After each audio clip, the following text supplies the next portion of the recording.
fête du prophète Moïse sur le mont Nebo. Depuis plus de 90 ans, les frères de la custodie de Terre Sainte continuent de garder le lieu d'où, selon la tradition, Moïse aurait contemplé la terre promise avant de mourir.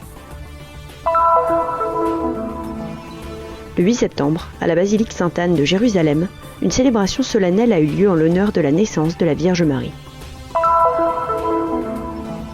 Sur le chemin de la canonisation, l'image officielle des saints martyrs franciscains et maronites de Damas a été dévoilée.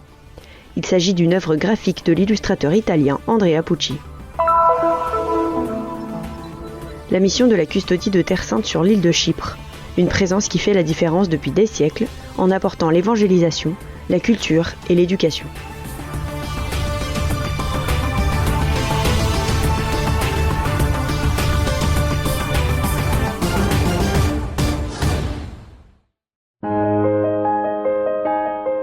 Depuis plus de 90 ans, les frères de la custodie de Terre Sainte continuent de garder l'endroit d'où, selon la tradition, Moïse aurait contemplé la terre promise avant de mourir.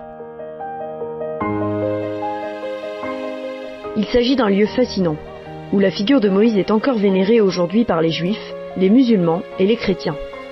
Pèlerins et visiteurs viennent non seulement contempler la beauté du paysage de la terre promise, mais aussi admirer la richesse de l'ancienne basilique, qui au fil des siècles, raconte l'histoire du prophète à travers le témoignage des premiers pèlerins et l'art des mosaïques.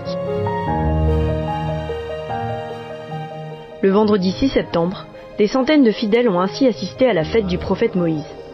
La messe a été présidée par le père Djihad Chouayat, vicaire patriarcal pour la Jordanie.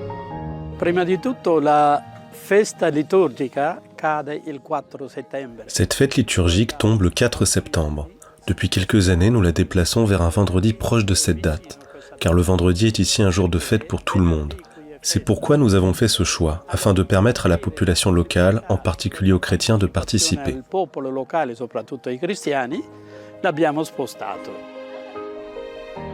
Aujourd'hui, 2 messes ont été célébrées avec les paroisses, l'une le matin et l'autre l'après-midi. Prima di tutto sono contento di celebrare oggi la Santa Messa di San Moïse. Je suis heureux de célébrer aujourd'hui cette messe de Saint Moïse, du plus grand prophète de l'Ancien Testament. Il est presque une prophétie de Jésus-Christ. Moïse dans l'Ancien Testament, Jésus-Christ dans le Nouveau. Ce lieu nous rappelle le peuple de l'Ancien Testament. Nous sommes sur une terre chrétienne. Même si en Jordanie nous ne sommes que 2% de chrétiens, on ne se revendique pas comme tel vis-à-vis des musulmans, et eux non plus. Ensemble, nous nous revendiquons en tant que Jordaniens. Nous vivons sur la même terre et nous parlons la même langue. Voyez à Madaba comment les gens vivent, constatez cette unité. Que ce soit dans l'église ou dans les mosquées, parce que nous avons les mêmes devoirs, la Jordanie est un pays de paix, d'espoir. Obblighi, ma è un paese di pace, di speranza.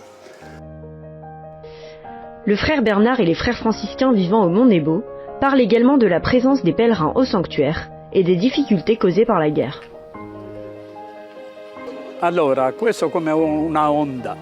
Noi questo periodo normalmente. C'est comme une vague. À cause de la guerre, le nombre de pèlerins et de visiteurs a d'abord chuté de 85%. Puis, depuis quelques jours, un mouvement se redessine, avec par exemple une messe à 15h pour un groupe de 38 Philippins. Les gens reviennent peu à peu. Je souhaite à tous une belle fête de Saint Moïse, le seul qui ait pu parler face à face avec Dieu, et ces gens qu'il a accompagnés ici, cette poignée de gens qui ont traversé la terre promise, je vous souhaite d'être comme eux.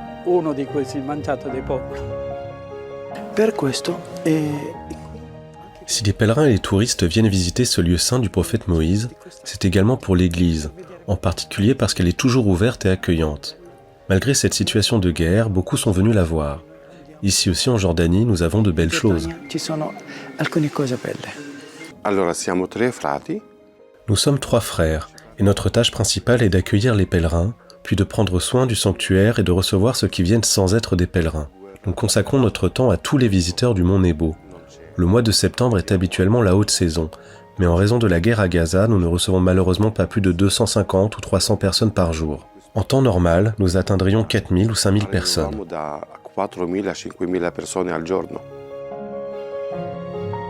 Le frère Amar raconte qu'à cette époque, il y avait jusqu'à 20 messes par jour, alors qu'aujourd'hui, il n'y en a plus qu'une par semaine. Il nous parle également des méfaits de cette guerre. Tous les Jordaniens estiment que cette guerre fait du tort à tout le monde. Nous espérons qu'elle se terminera bientôt, parce qu'en fin de compte, ce sont les gens qui n'ont rien demandé qui payent la facture. Prions pour la paix dans le monde entier.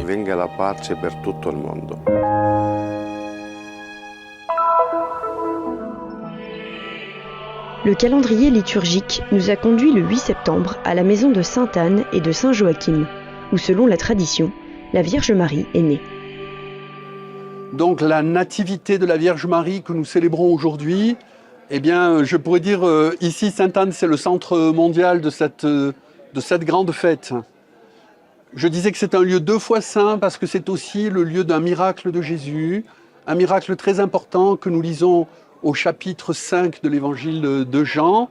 Le paralytique qui est au bord d'une piscine, qui attend que l'eau bouge pour être le premier dans l'eau et qui n'y arrive jamais.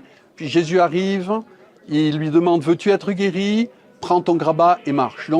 Donc c'est à la fois le lieu de la naissance de Marie et le lieu d'un miracle de Jésus. Donc nous sommes réunis aujourd'hui pour cette grande fête de la Nativité de Marie. Une basilique habituellement très visitée par de nombreux pèlerins, dont la présence a malheureusement diminué depuis le début de la guerre. Et donc très peu de pèlerins qui ne peuvent pas venir, les avions sont annulés, etc. Et donc un peu une année de tristesse, mais aussi d'espérance, parce que nous prions pour la paix, la tristesse est dépassée par l'espérance en fait pour les chrétiens. Donc aujourd'hui, c'était pas une fête triste, c'était une fête avec de la retenue bien sûr, mais c'était une grande prière pour la paix. Compte tenu de la situation actuelle en Terre Sainte, seules les communautés religieuses locales étaient présentes à la célébration, avec quelques représentants du monde entier. Ils sont venus remercier celle qui a été prédestinée par Dieu à être la mère de son fils bien-aimé.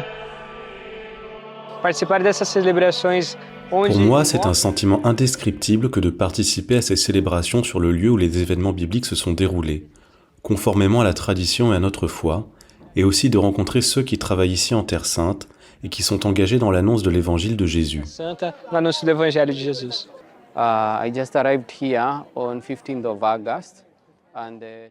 Je suis arrivé ici le 15 août. Je suis content que ma première grande fête soit celle-ci, la célébration de la Nativité de Marie, à l'endroit même où nous croyons qu'elle est née. C'était une belle célébration et je suis heureux d'être ici.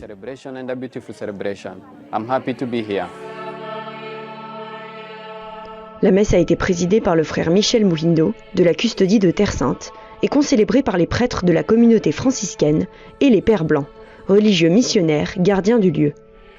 Comme il s'agit d'un territoire français, M. Quentin Lopineau, vice-consul général, était également présent, et comme le veut la tradition, la prière de bénédiction a été adressée à la France. Cette fête a aussi été le moment de prendre une décision face aux défis de notre temps, concernant la vie elle-même. Le frère Michel a voulu souligner l'absurdité de cette incapacité qu'a l'humain à garder ses propres enfants. Car la naissance de Marie nous révèle que toute vie porte en elle un projet divin. La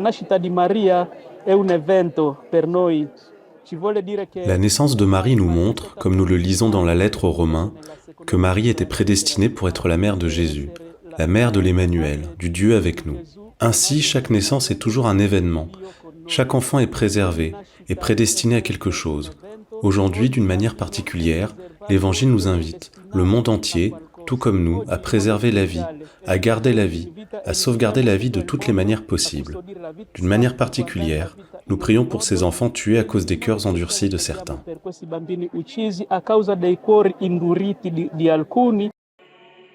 À la fin de la célébration, la procession s'est dirigée vers la grotte de la naissance de la Vierge pour la vénération du lieu saint.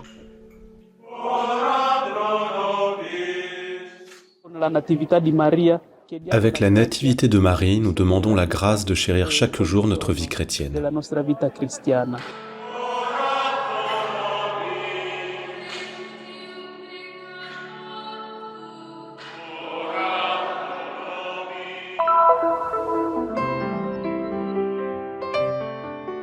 En préparation de la canonisation qui aura lieu le 20 octobre prochain au Vatican, la postulation générale des frères mineurs a publié l'image des saints martyrs franciscains et maronites de Damas, une œuvre graphique de l'illustrateur italien Andrea Pucci, qui exprime une fraternité autour de l'Eucharistie à laquelle participent non seulement les 8 frères mineurs, mais aussi les laïcs massapki.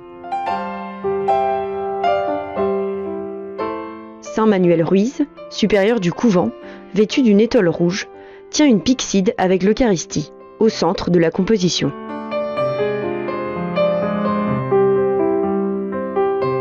À sa droite se trouve Saint Carmelo Bolta, vicaire, en train d'exhiber la croix de Jérusalem identifiant la custodie de Terre Sainte, et, à genoux, Saint Pedro Soler, l'un des plus jeunes frères de la communauté.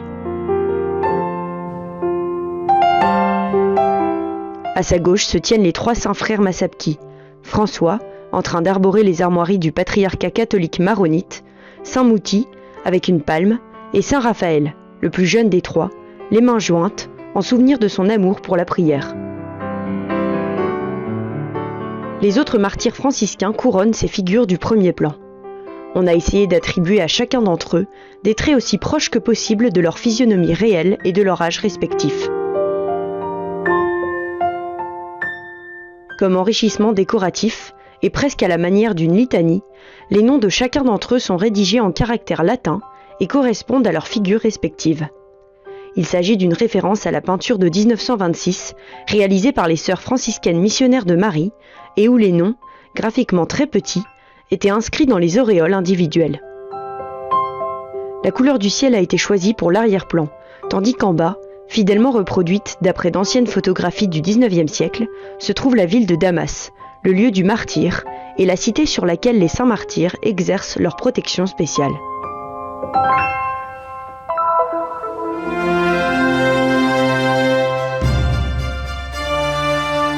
À 470 km d'Israël se trouve l'île de Chypre, située dans la partie orientale de la mer Méditerranée. Depuis 1974, l'île est divisée en 2 parties, l'une grecque et l'autre turque. Les franciscains y sont présents depuis plus de 8 siècles, cherchant à créer la communion et l'intégration entre les communautés des différentes parties du monde. Des documents attestent que l'ordre est arrivé sur l'île du vivant de Saint François, comme le raconte le frère Narciso, professeur d'histoire de l'Église et de la custodie de Terre Sainte.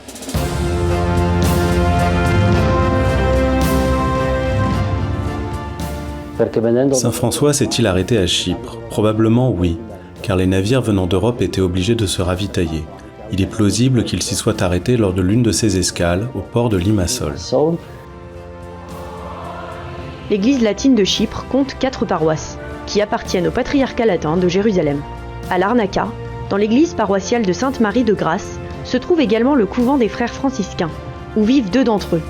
Le frère Andrew Verdotte, responsable de la communauté, et le frère Andrew Harin, curé de la paroisse. Pour moi, c'est une grâce d'être ici et de servir le peuple de Dieu, de donner un bon témoignage du Christ qui est ressuscité pour nous tous.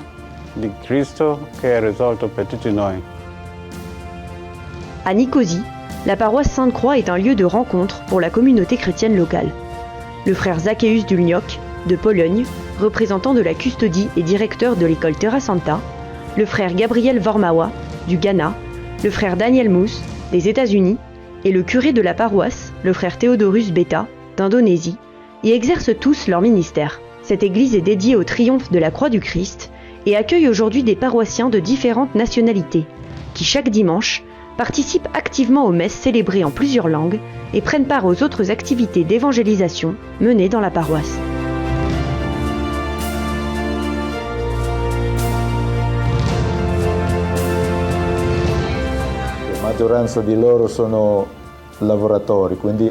La majorité d'entre eux sont des travailleurs. Ils viennent tous les dimanches pour assister à la messe et rencontrer leurs amis. Ils mangent ensemble, dans le jardin ou dans les salles paroissiales. Les gens sont très heureux de voir une église ouverte à tous. La gente è anche molto contenta di vedere la chiesa sempre welcome per tutti. Le bâtiment actuel a été construit avec l'aide du Royaume d'Espagne. Au plafond, on peut voir des ovales représentant leurs armoiries. Sur les autels, les statues de Saint François, de Saint Antoine et de la Vierge Marie, ainsi que divers autres objets liturgiques, témoignent de leur intérêt et de leur générosité.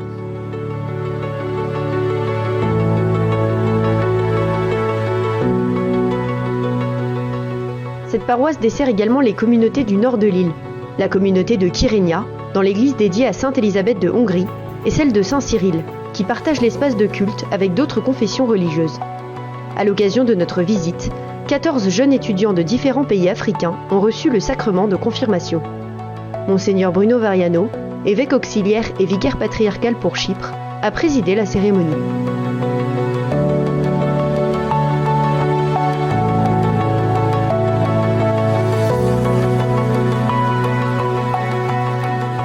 La vita del vescovo latino di Cipro è sempre legato al patriarcato, la Chiesa madre di Gerusalemme. La vie de l'évêque latin de Chypre est toujours liée au patriarcat latin de Jérusalem.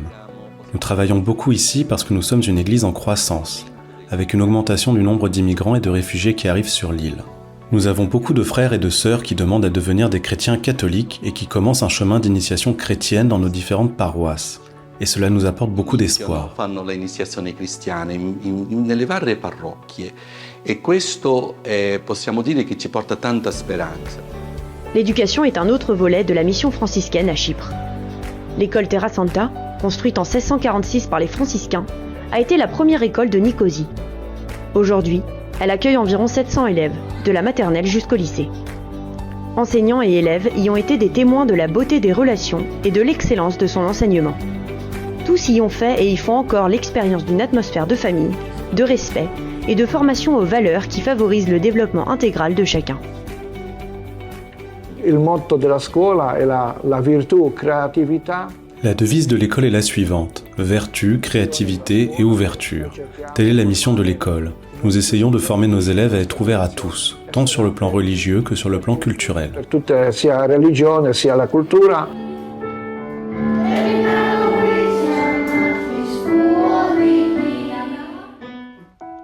L'église paroissiale de Sainte-Catherine est située à Limassol. La fraternité franciscaine est composée du frère Laurence Koblavi et du frère Peter Ashton. Ensemble, ils s'occupent de la paroisse et assistent d'autres communautés religieuses, comme les sœurs franciscaines du Sacré-Cœur de Jésus, pour lesquelles ils célèbrent l'Eucharistie tous les jours.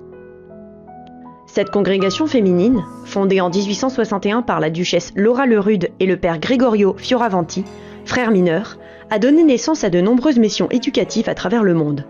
La première fut en Amérique. Dopo la seconda missione è stata a Costantinopoli, in Turchia, nel 1872. La deuxième mission est née à Istanbul, en Turquie, en 1872, où notre province, appelée province Sainte-Élisabeth de Hongrie, a vu le jour. De là, nous nous sommes dirigés vers les îles grecques, jusqu'à Chypre en 1923, lorsque les frères de la Custodie ont fait appel à nous pour l'éducation des jeunes filles catholiques pauvres, ici à Limassol. Qui à Limassol, per l'educazione delle fanciulle povere cattoliche. Depuis le début, l'école Sainte-Marie est fréquentée par des chrétiens catholiques et orthodoxes, ainsi que par des musulmans. Outre le grec, les enfants y apprennent également l'anglais, le français et l'italien. Aujourd'hui, l'école compte environ 900 élèves, de la maternelle jusqu'au lycée. Si vous souhaitez en savoir plus sur l'histoire et le développement de la présence franciscaine à Chypre,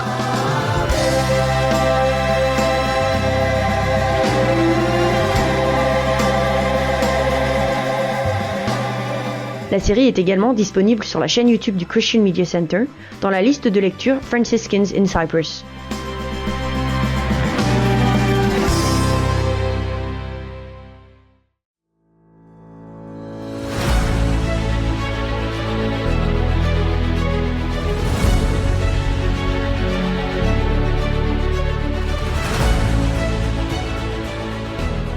Faites un geste de solidarité et soutenez la mission de la Custodie de Terre Sainte.